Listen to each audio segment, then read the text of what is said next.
Jesu ndisha Mwari wedu, mtakuriwe zvitadzo, isu tinokomorerwa, unonzwa minamato. Tashaya runyararo, tinorwadzwa mumwoyo, kuti tisabvumira zvose kuna Jesuyo, kuti isu tinoyedzwa zvimwe zvetatambudzwa, tisarasa rudaviro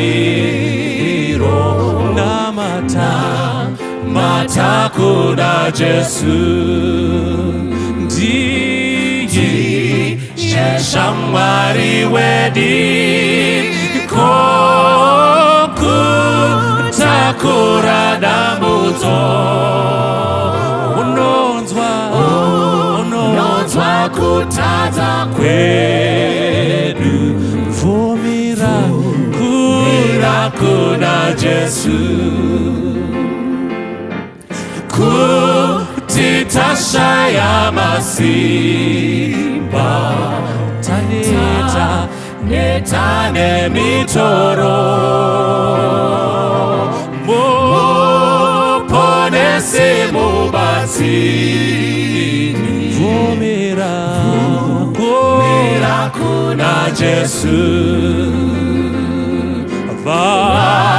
Vashamwari vakushorana, mata kuna Jesu, iye unokutambira, kumbira kuna Jesu, kuti tashaya masimba,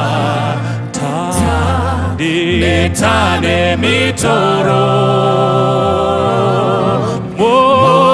muponesi mubatsiri, vumira kuna Jesu. Vashamwari vakushorana, mata kuna Jesu, iye unokutambira, kumbira kuna Jesu.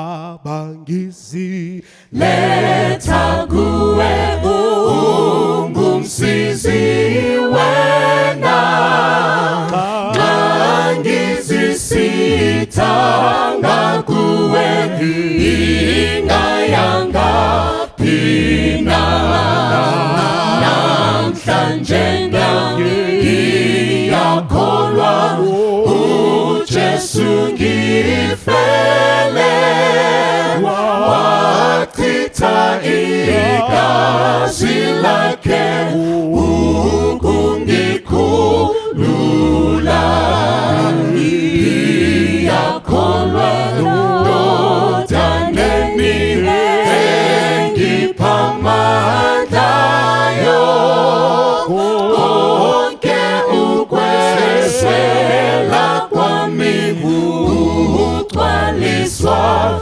yiyo, ngalisiwa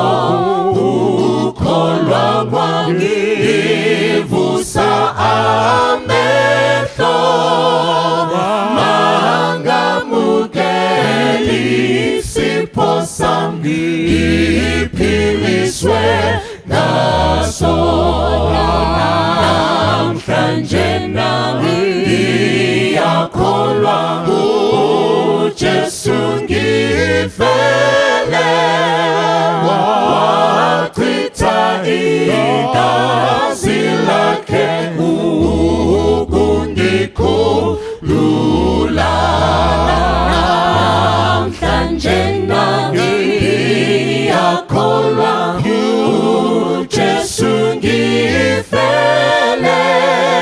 wachitha igazi lakhe ukungikhulula.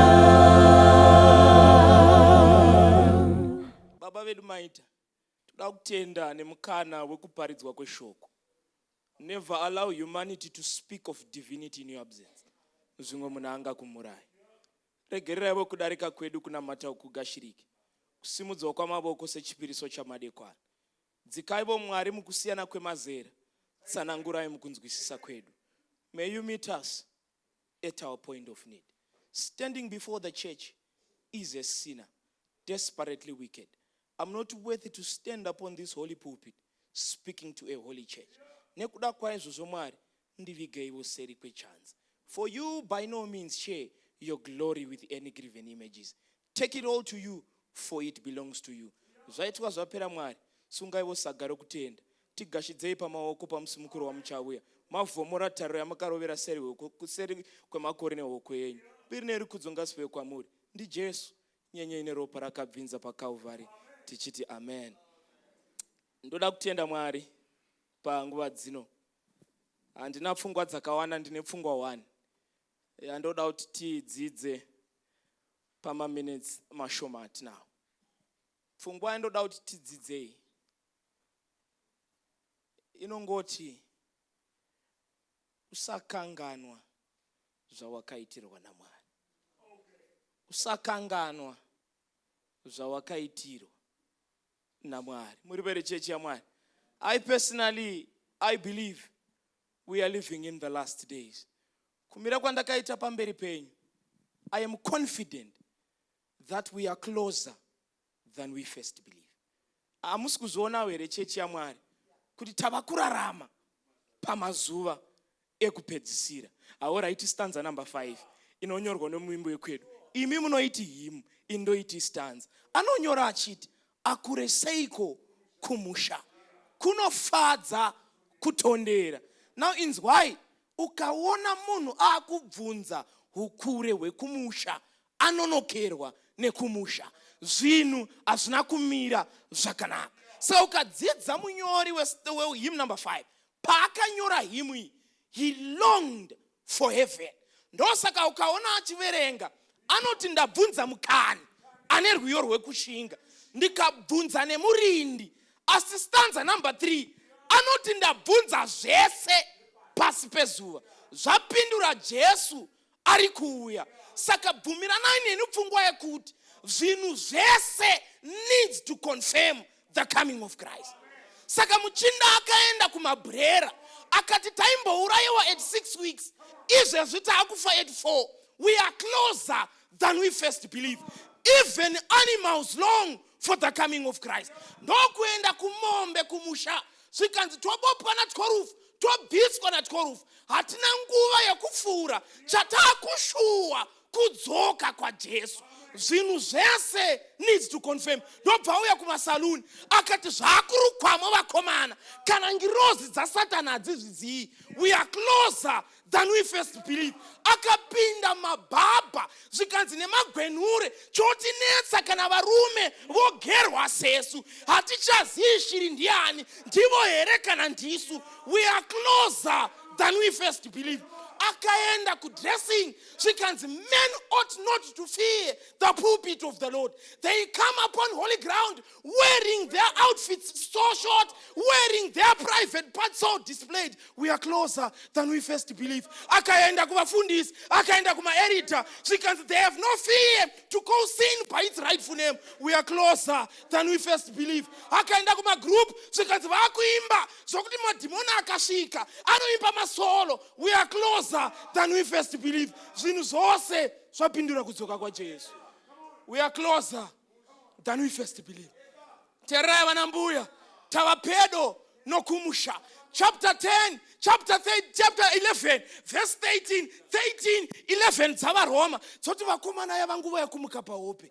nemhaka yedu zuva rokuponeswa rava pedo kudarika zuva rokutenda. Gospel workers 121 dzidza chimusikana chobva chati men and women are living in the last hours of probation, yet they are careless and they are stupid. Zvikanzi ministers will not arouse them because they themselves they are asleep. Sleeping ministers preaching to a sleeping church. We are closer than we first believe. Tava pedo vanhu vaMwari nokumusha. Asi anondifadza ndewe 220. Anoti handizivi kuti kumusha kuresei, asi nziyo dzekumusha ndava kudzinzwa munzeve. Kuti ndafunga ngemusha ndinobva ndachema. Zvikanzi relax, saka uitava pedyo nokumusha. Hama dzinodikanwa, we are closer than we first believe. Ima hamusi kuona kuti vatana voviga majaya. We are closer than we first believe. Varume vonakirwa nekumabhawa kudarika kudzimba dzavo. We are closer than we first believe. Tava pedo nokumusha. Asi mubvunzo ndewekuti kumusha kukasvika uchavako here? Irregardless of how far we are you ready to enter kumusha? Muri pere chechi ya Mwari. Rerega ndingodzidzavo nemi. Kana mawana mukana musakangana kuverenga page 71. Book inonzi Last Day Events. Enoch lived 300 years previous to his translation to heaven.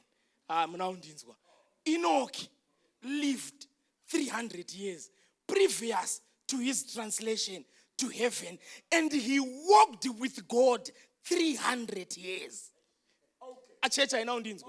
Enoch akafamba naMwari 300 years previous to his translation.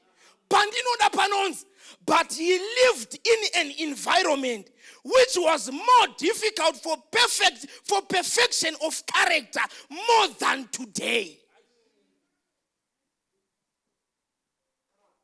Enoch time yakararama, corruption yaipisa kudarika iriko nasi. Enoch time yakararama, mayellow bone aipisa kudarika zvariko nasi.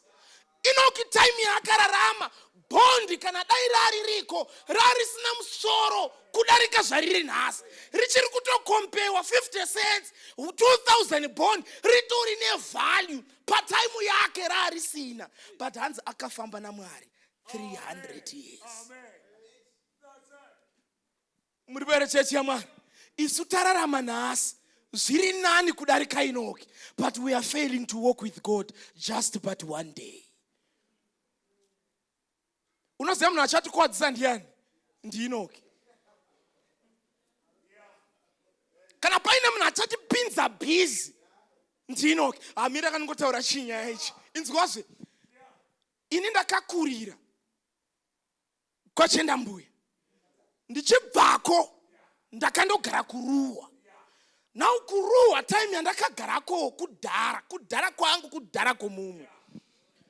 Tiriko vavaine majirawo ka ndo vanga vatori mbinga zvokuti ruwa yese maivaverenga pamwe pese panga pasina jirawo. Sa waiti ukamira muraini redu waiona 4 maraini kusvika kwokupedzisira pasina kana jirawo. Saka zvaitika ndazvokuti mai vangu manje vaiti vakadzika kombi kuna hebheti kumusoro, pavaizofamba kusvika kumba vanenge vamhoresana nevanhu 200. Saka mumwe akangomira padhoo aingoti maswere uko kubasa kwanga kwakadii nokuti hapana bharia. Saka vanoti vachifamba. I remember very well, I was very bright in school. Trust me, very bright. Tisu timu raiti vangu muchiverenga ka teta kagara. Saka pandakanyatsorova chikoro ndandi number 34. Saka time ino imanje ndanda chirova chikoro ichi nda increase kubva pa 34 bandanogara pa 30. Saka kwandiri it was an achievement. Saka pandakatambidzwa report ndakatarisa report bandaona kwakanzi 36 34 30 ndikati zvaita Zvaita 4 avava temu yese ndakavakunda. Kwakuenda kumba ndichifara. Chisvika ndigarire shamwari pana zvakazarurwa chapter 21. Ndichisvika kumba, I was happy zvokuti kana mumba takatsvaira chikafu ndikabika zvese it was speak and span. Report ndikaisa patable so ngauye iyo irapo. Kwakubva afamba hake mukadzi uyu chibva hake kubasa kwake. Handizivi kuti it's unfortunate or fortunate. Kwakupfuura nepainzi pamasengere. Masengere ndodzidza naye. Masengere baba namai maticha. Saka paunosvika pamasengere vanomhoresana, vanokwazana, vanotaura nyaya, voita zvoda. Wekweduwo mai obva ati ko kwenyu zvakadii. Zvikanzi namai masengere asingavasazoda. Zvikanzi this time zvina kuita zvakanaka. Aita nambani? Zvikanzi 3. Zvakanaka. Nofamba zvake mukadzi anoenda kumba kwake. Anosvika rake gotwe riripo. Mai zvakadii. Save tioneiwo kuti mauya nezvakadii. Save vanotora report with everlasting joy. Mai oi, I have done my best. Mwana mai vanovhura. Vanobva vaona 40, 34, 30. Ubva vatoti saka mwana uyu ari kufarira 30 kuti apasa. Mai masengere vari kutsamwira 3 kuti afoira. Cutting the long story short, takatodya chikafu chandandabika zvakanaka. And unoziva vabereki vekudhara, they were so disciplined. They would let you eat before it happens. Saka munotodya zvakanaka. Muchitotaura nyaya dzani. Muchitonzi Save makamira. Motofara. Paunenge wazovarairwa pai. Ndo handizivi kuti yaingovhomorwa. Waizongonzwa yagara. Kwakubva apiwa twe kwake mwana. But ndazoti kurei. Ndakazoti asinai mama. Makambonyatsondiroverei chaizvo. Ini ndanga ndapasa. Zvikanzi aiwa. Handai kurovera kufoira mwanangu. Zvimwe wakaverenga zvinhu zvisina kubvunzwa. Saka kufoira hakuroverwi munhu. Chandakakurovera ndechekuti teacher ndi1, homework i1, test i1, wazofoira sei. Saka in short, ini ndakaroverwa kupasa kwemumwe mwana. Dai masengera akafoira, dai ndisina kurohwa. But mai vari kuti ambopasa sei iwo uchifoira. Ntenderei kudzoka nemi munyaya mhani. Ndiri kuti musi werutongo Enoch dzichamira. Dzoti vakomana ndakafamba naMwari 300 years zvinhu zvakaoma. Isu tobva tauya toti takatadza kufamba nemi. Mwari oti ini ndichakurasirai. Makatadza sei zvakagonekwa naEnoch.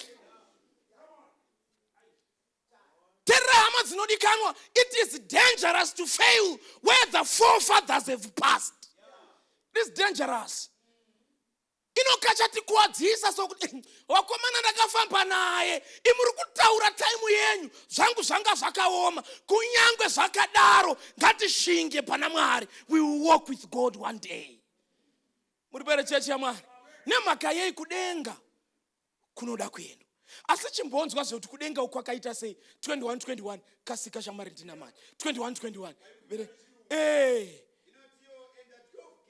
And the 12 gates. And the 12 gates. They were 12 pearls. Come on.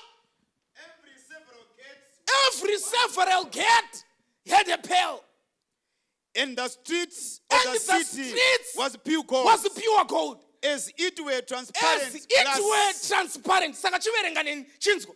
And the 12 gates were 12 pearls. Ukaverenga rechishona rinoti magedhi aya ari 12. Paiva nemapearls 12. Pagedhi rimwe nerimwe paiva nepearl. Saka zvaigona kuti gedhi ringe risina pearl. ukapedza kuverenga inoti kana wazopfuura pamapeus waizoenda panzira dzendarama. Saka chechi inogona kusahwisisa peu. Vanodzidza pamusoro paro handina kuzvidzidza izvi, asi vanodzidza pamusoro pazo vanoti peu ichi chidombo chinokosha chinotorwa kuhozhwa yemusi yobayiwa zvainobayiwa yoiswa pa a certain environment and condition. So as the hozhwa grows, as the hozhwa grows, it strives by all means kuti ibude muchisheu chayo. Saka painobuda muchisheu chayo inoproduce a certain liquid. That certain liquid painooma ndo painobuda chidombo chinonzi pearl. Saka pearl is a product of suffering. Achecha ipo man. Ndiri kuti inini kudenga pagedhi rimwe nerimwe pane parera. Vachaenda kudenga, they are products of suffering. Suffering we panyika yatigere. Vachaenda kudenga vakatambudzika, asi vakatambudzika vachikunda. Denga richazara nema products of suffering. Ndosaka 14 dzaJohn verse ya 1 dzinoti vakomana moyo yenyu ngairege kumanikidzwa. Mwari anozviziva panyika pane zvinomanikidza, asi vachapinda kudenga vakashingirira mumatambudziko. Asi pedzezo usakanganwa zvawakaitirwa naMwari. Muri pere chechi ya Mwari. Usakanganwa zvawakaitirwa nani? naMwari. Saka Mark chapter 6 verse 52 chiverenga ndibva ndatonamata. Verse 52 verse 52 verenga neshona verenga hako. Nokuti vakanga vasati vanzwisisa shoko rezvingwa. Unoziva kuti Bible muno waMwari rinokomborera mani. 52 iri kungoti because ndo paindotangira. Nokuti vakanga vasinganzwisisi shoko rezvingwa fusto. Muri pere chechi ya Mwari.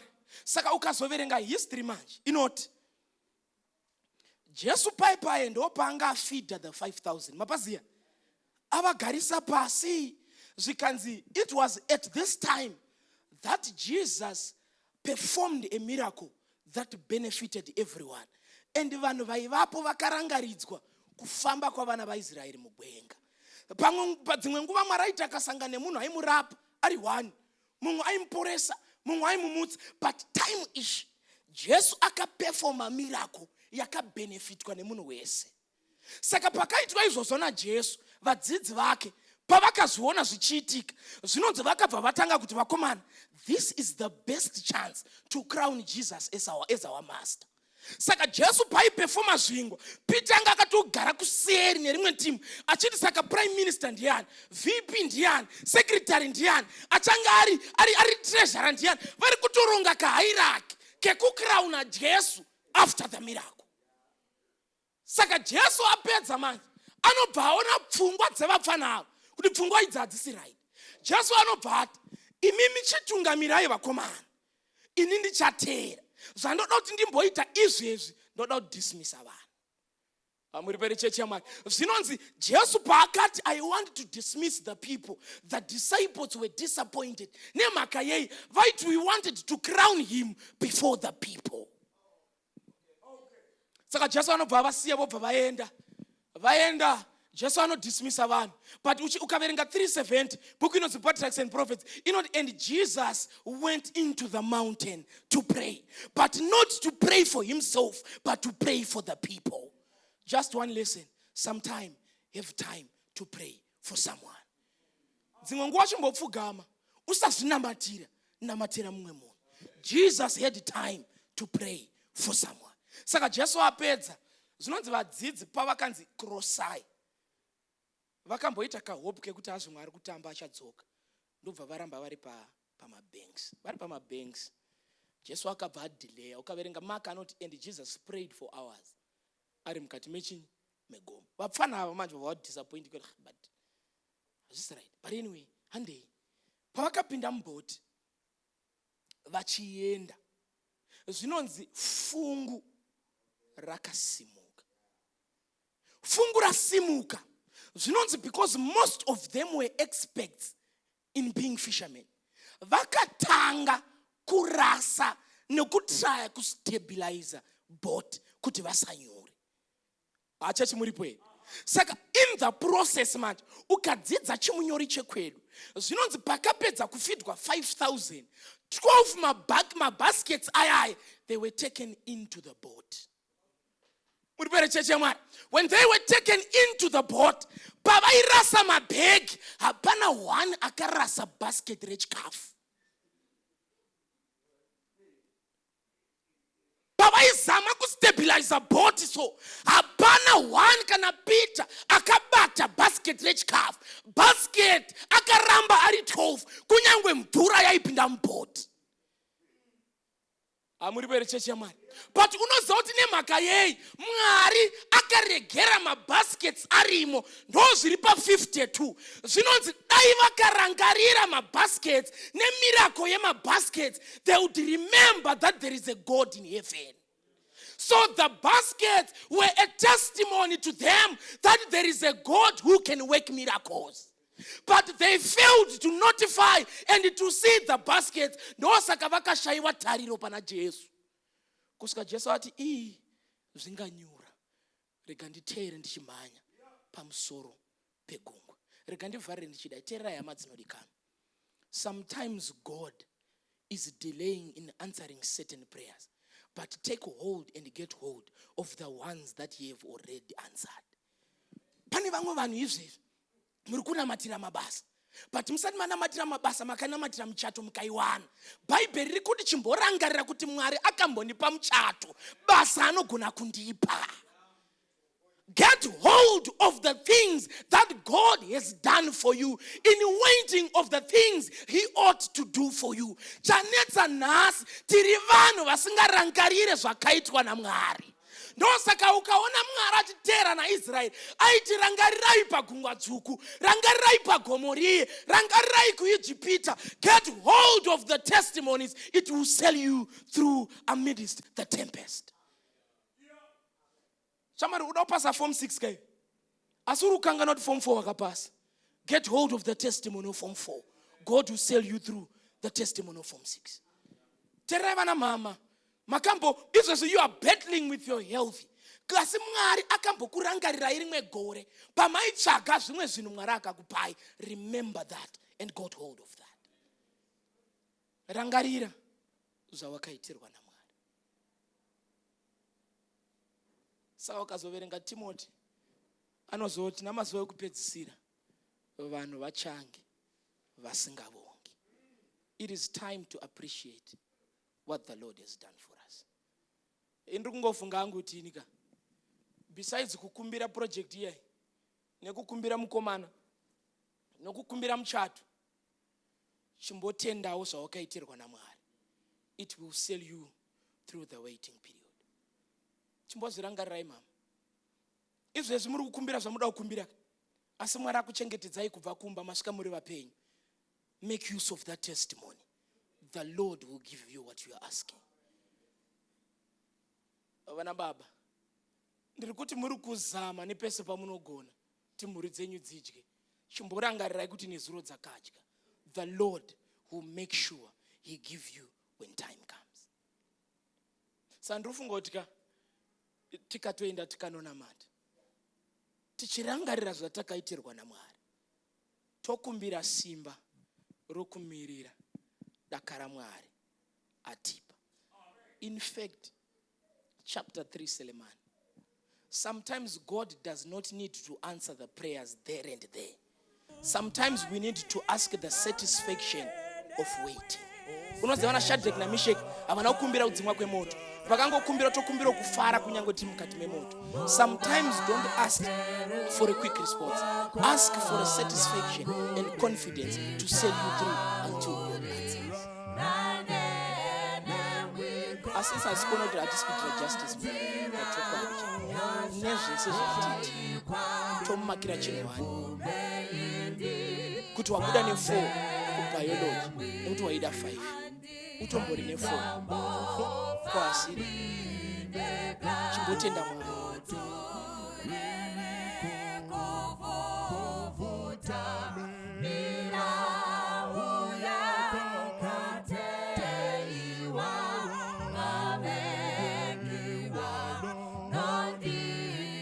mata ese aya mata muto tenzi pumandi famene mi kuti mandi pasororo jepasi sino wanando nozo famane kushinga dotakura muchinji kodaka